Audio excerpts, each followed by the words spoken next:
Hey, welcome everybody. Grab your pen, grab your sheet of paper, and some pop test quiz.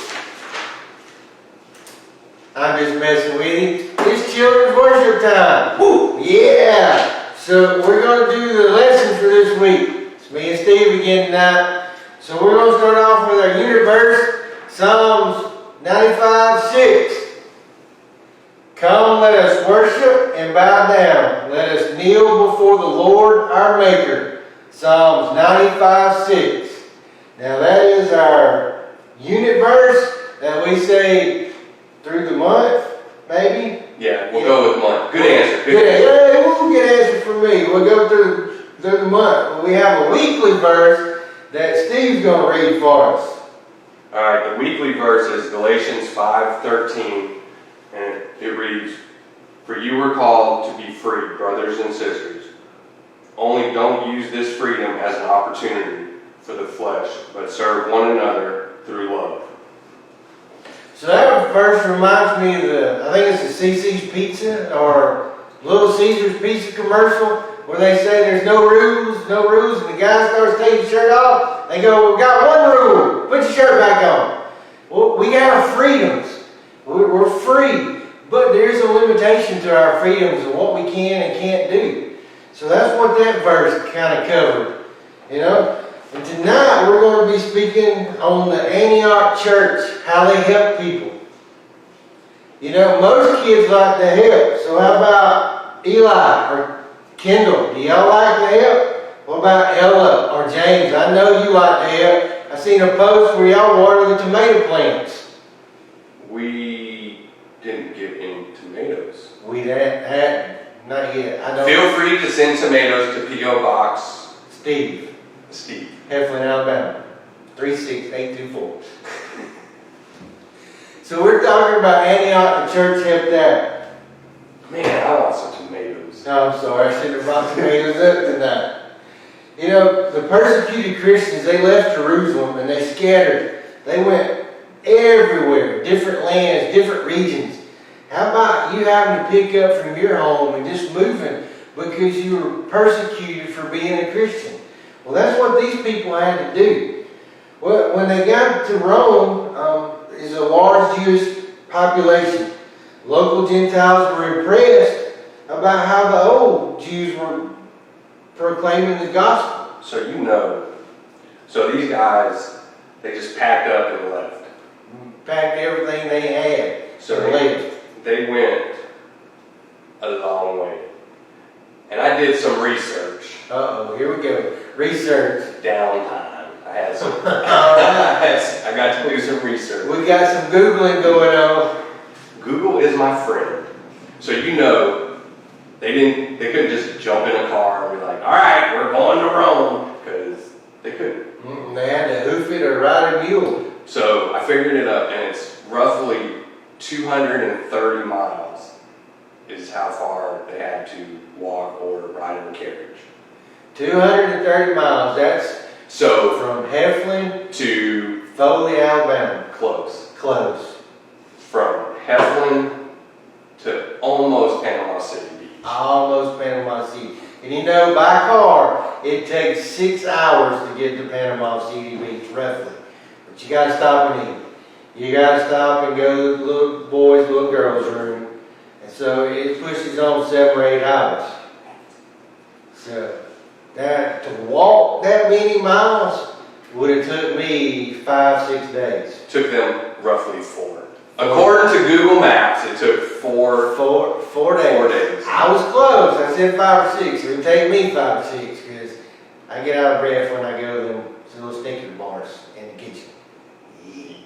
That's what it is. Yeah. That's what messes you up. Yeah. So when you reached Jerusalem, they sent Barnabas to check out what was going on. They didn't want, God didn't want, or Jesus didn't want anybody just to start something and start teaching wrong beliefs. So he sent Barnabas. He said, "Hey, go over there, go see what they're doing, see if it's right, see if they're talking, teaching the right stuff." So when Barnabas got there, he looked around, he paid attention, he listened and all that. He loved it. He fell in love with it. He was like, these are my people. They're teaching the right stuff. They're telling everybody the correct. They're showing people how to worship. So he stayed. He stayed there for a long time, a year. Well, first, Oh, I missed something. yeah, but I got you. You got it. So he was there, and word got back to Jerusalem. So he went to Tarsus and picked up Saul, who later on, in a few more chapters from Acts 11, Became another name. became Paul, and they went back together and they were preaching, and they did it for a whole year to end up trying to get more believers, basically, through the church, spreading the gospel, spreading the word through the church. Okay. So it went from sending one man, and when he got there, he loved it. He called for more people to come. Wow. I think he sent an email. He may have snail mail, mailbox with a little flag. Red flag. Yeah. Scriptures tell us that Antioch was the birthplace of the term Christian. Well, that's not a bad term. You know, it's the Latin "anus" can be translated to Partesian or follower. Added to the name of Christ, it indicates we're a follower of Christ. So Christian is follower of Christ. That's not a bad name if somebody calls you a Christian. Do people outside your church identify you as a Christ follower by your actions, by your words? Is there any areas that you can adjust? Let's see. How about it, Camden Bean? Can somebody out there call you a Christ follower by your actions? So we're going to turn it over now and let Steve read our lesson for us.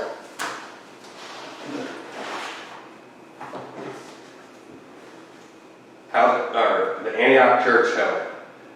Jesus followers who lived in Jerusalem were persecuted and treated badly. Many of them left their homes and moved to different countries and cities.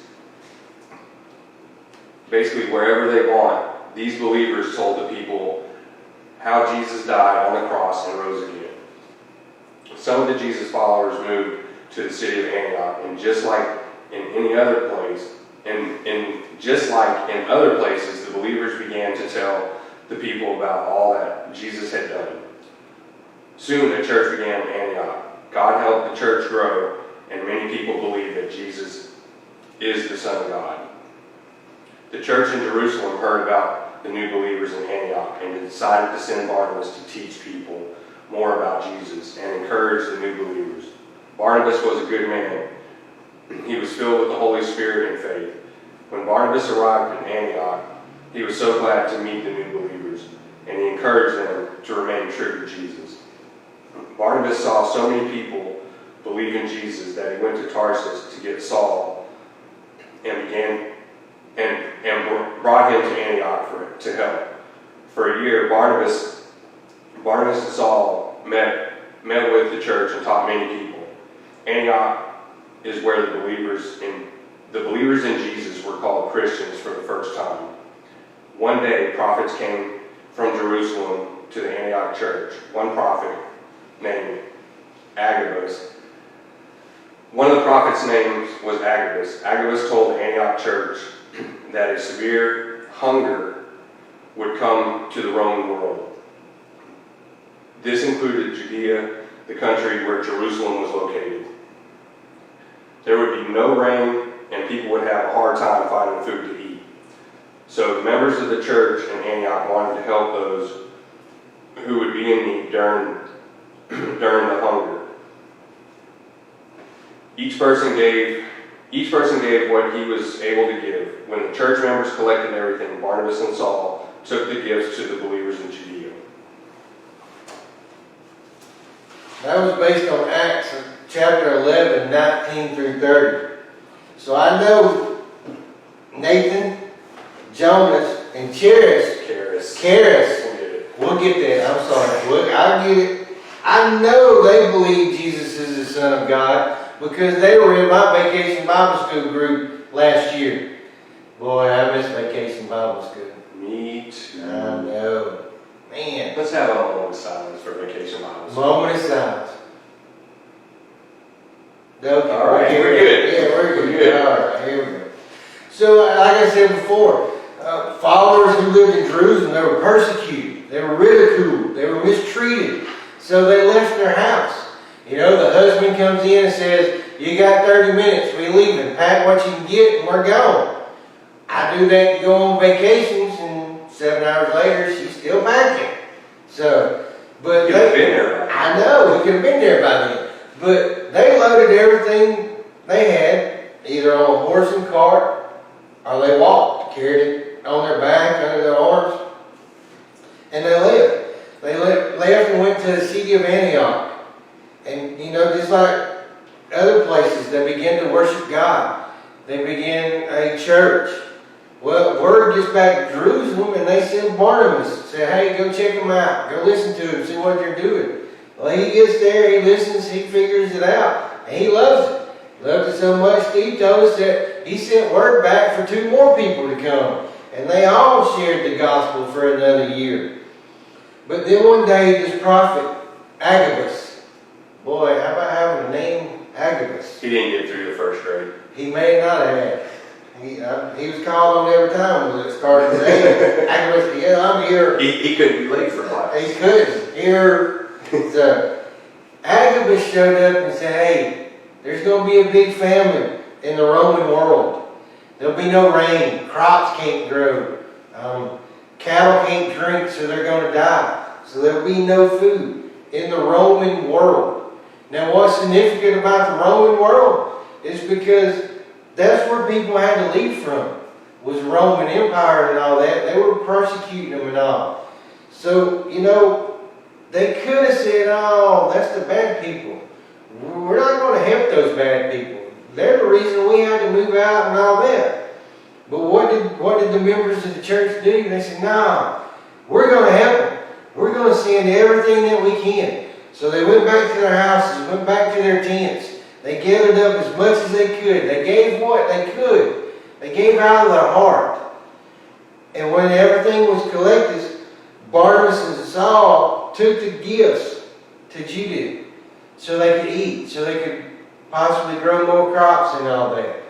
Wow, that's a helping church. So similar to kind of, not with food, but what we do around Christmas time with the shoe boxes. It is. It's very similar. You know, we send shoe boxes with gifts, coloring books, toothpaste, toothbrushes, stuff like that to kids around the world that may not get it, that may not have it.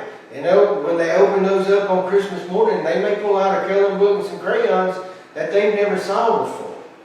You know, and just like the Antioch church helped, we're helping those. We're giving everything that we can to help those. And it helps. It makes people happy. So what about it, Carter Romine? If somebody said, "You pack your bags and you've got to go," could you leave? That'd be a hard question. I know y'all are some young kids. I'm old. I'm almost 50. I don't know if I could leave. I know. I told my age. Almost. Not there yet. But, you know, I don't know if I could leave. There'd be a lot of praying going on. But I do know a lady. She has family members of this church. She's a missionary. When they make the call to her, she packs up her stuff and she leaves. That's how she made it to this area. They called and said, "Your area is going to be Calhoun, Cleveland County," and all that. And she's here now. But they may make another phone call in a couple months, a year from now, or whatever, and say, "Hey, you need to move to Oregon." Well, I know she has to pack her stuff up and move to Oregon. That's what missionaries do. So, what about it? Harrison, could you be a missionary? Little Jim Nolan. Little Jim. Hey, Little Jim Nolan. I think Little Jim could be a missionary. He could go out there in the missionary field and help people. As long as they got hair care product. Hair care, a lot of it. Gel, hairspray. Gel, hairspray. So, you know what time it is? It's question time. I love this part. And you know what? had to print my lesson out and I cut all the questions off. Oh, this is bad. Every question on there, I cut off. My apologies for that. So, we've got to share a book right quick. And I believe, if you remember, Claire Humphreys, I lost my book last time too. You know? It's repetitive. It's It's the almost 50. Yeah, I see. It's the almost 50 thing. It's an ongoing thing. So tonight, Steve's going to ask the questions, and we're going to see if we can answer them. I got some good answers. Oh, Steve's got some good answers too. Okay. All right. All right, the believers began to move to different countries and cities. What would they do when they got to the new cities? Oh, I know. Kelsey Hunt, do you know? I do. They would find the nearest Chick-fil-A because that's holy chicken. I was going to say they took a nap. Oh, took a nap. I'd probably take a nap too. But, you know, both of those were acceptable. You know, I don't think I got that right. 10 points. Don't think I got that right at all. No, they told people about Jesus. Told them about Jesus. Well, so they moved, they walked, they rode a mule, carried stuff on the back. But the first thing they did when they got there was tell people about Jesus. Wow. All right, second. How many points did they get for this? If they get it right? If we get it right, we'll give them 100. 100, What? yes. I know, that's a lot of points. What's the prize? My old shoes are wore out, you can have them. Yeah. You got holes in like the toe area. No, they just come with a pair of socks. The stinky To cover the hole Yeah. in the toe. Yeah. Whom did the church in Jerusalem send to Antioch? Whom did the church? Kendall Manor, do you know this one? Kendall, come on. You gotta help me out. Hello. Hey, can I call a friend? I'm going to say, who did they send? Well, who do you normally send? A pastor. Brent Thompson. Yep. Let's see. I got that one right, didn't I? Brent wins. Hold on, let me Google that. Somebody needs to call Brent and get him back here, though. We need him for Sunday. Yeah. Let me see if that's the right answer. I don't think this We're going to refer to Google. Give us a minute. is.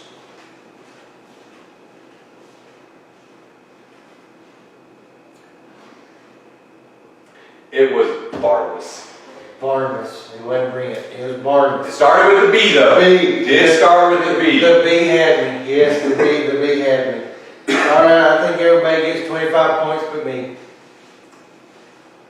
Give yourself 30. Yeah! I'm on a roll. Why did Barnabas go to Tarsus to get Saul? Why did Barnabas go to Tarsus to get Saul? Come on, leave me and Sadie. You can answer this one. It's simple.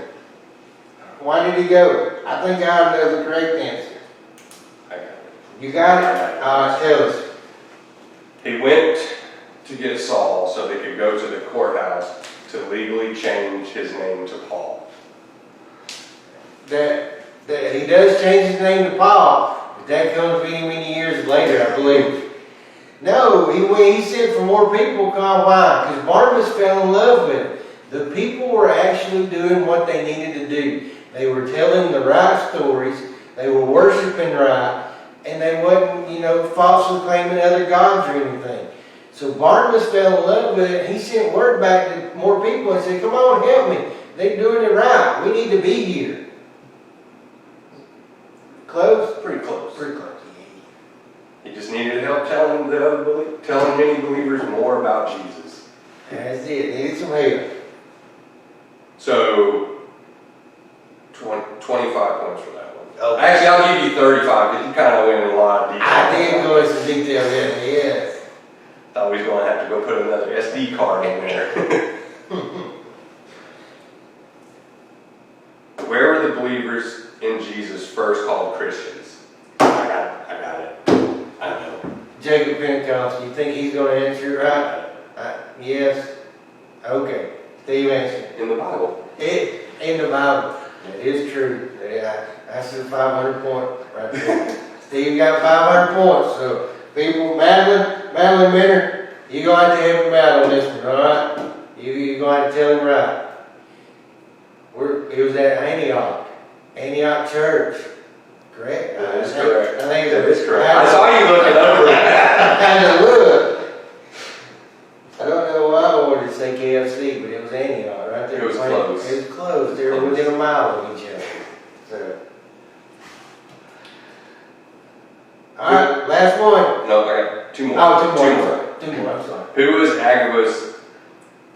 Who was Agabus, and what did he say would happen? Agabus. He's the first dude that's called here every time. He's the first one in class. Yeah, first one. He's got an A right there. Layla, what did Agabus do? Did he tell people that something was going to happen to the Roman Empire?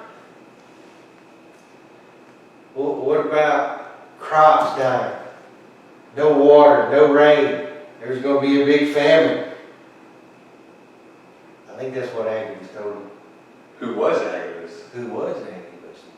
I don't know. That is what he told him, but who was Agabus? Who was? All right, we got to start over. Okay, here we go. He was a prophet. A prophet named Agabus. I'm reading it right there. Right there. Line 42, paragraph 6.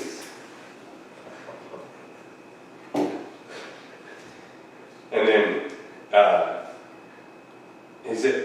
what did he say would happen? And that was that a hunger would come through the Roman world. A hunger. A hunger. I'm hungry right The now. only reason I have hunger is because I use my Pithithosaurus, Oh, and I can't pronounce the other word, so I changed it. that's one of them big words that helps you spell. Yeah. Thesaurus. How did Antioch Church help? Oh, that's I'm sorry. That was a short one. Here's the next question. That was a short question. I didn't know he was doing. How did the Antioch Church help? How did they help? Everybody, we should get this one right. How did they help? Huh? They went back to their homes. They went back to their cottages. They went back to their tents. They gathered up everything that they could. You said cottage. I thought you said college. No, cottages. That's a little house with little moths growing on it. Got 2 deer out front. Cottage. Their tents. Their homes. to gather up all their food, all their supplies and all that. And they sent them off with Barnabas and Saul to the Roman Empire so they would have food and water and stuff. Bottled water? No, they didn't have bottled water. It was from the creek. I had to look up the stream to make sure nothing was dead in it so it'd be clean. Each person gave what he was able to give. The Antioch Church sent gifts to the Christians who lived in Judea. That was pretty good. Yeah, I got it. I got like 600 points. I went in the hole a couple of times. Yeah, the Chick-fil-A holy, they got me. It's all right. We'll talk to Mr. Cadney about that. Yeah, we need to discuss that later on. So, kids, I know you like to help. I've seen people want to clean, want to straighten up. Every name that I called out tonight. Give stuff, you know. Antioch, they wanted to help, so they sent stuff in. If you see somebody in need, talk to your parents. Say, hey, I want to help them out. Be the good Christian that you can be. Steve, you got anything else for the lesson? I'm good. All right, then. Well, until next week, we'll see you later.